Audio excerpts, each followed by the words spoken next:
ពេ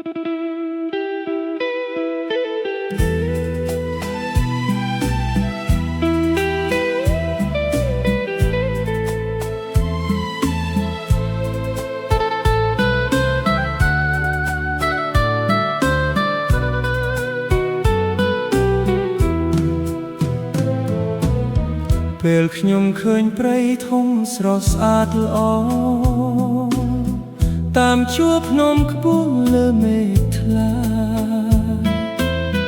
សមុទ្រសងខាងល្វឹងល្វើយស្ងាត់អស្ចារ្យបែរលងខ្ញុំសរសើរព្រះអម្ចាស់ជានិច្ចត្រីតូចធំលែងទឹកដោយសុខសាន្តបក្សីហោះហើរច្រៀងសូរឆ្លងព្រៃព្រានទឹកធ្លាក់ហូរពីលើកំពូលភ្នំខ្ពស់បង្ហាញស្នាដៃព្រះគ្រប់យ៉ាងល្អឥតខ្ចង់ខ្ញុំនឹកឃើញសេចក្តីល្អរបស់ព្រះដែលប្រទានជីវិតឲ្យខ្ញុំរាល់ថ្ងៃស្រឡាញ់ខ្ញុំមិនដែលប្រែប្រួលឡើយព្រះអង្គល្អជានិច្ចក្នុងជីវិតខ្ញុំពេលខ្យល់បក់តាមជ្រលងភ្នំស្ងប់ស្ងាត់សំឡេងទឹកហូរធ្វើចិត្តសុខស្រួលខ្លាំង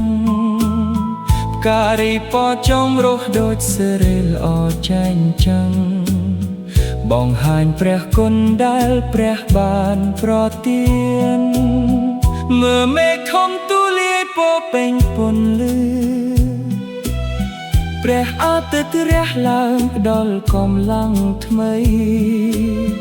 គ្រប់អ្វីដែលខ្ញុំឃើញបង្ហាញព្រះハរិតីថាព្រះនៅជាមួយខ្ញុំមិនដែលខកខាននៅលើភ្នំនៅក្នុងសមុទ្រនៅគ្រប់ទីកន្លែងខ្ញុំឃើញព្រះអង្គទ្រង់ថែរក្សាទ្រង់ណែនាំផ្លូវជីវិតខ្ញុំស្ថិតក្នុងព្រះហស្ថទ្រង់ខ្ញុំនឹកឃើញសេចក្តីល្អរបស់ព្រះដែលប្រទានជីវិតឲ្យខ្ញុំរាល់ថ្ងៃស្រឡាញ់ខ្ញុំមិនដែលប្រែប្រួលឡើយ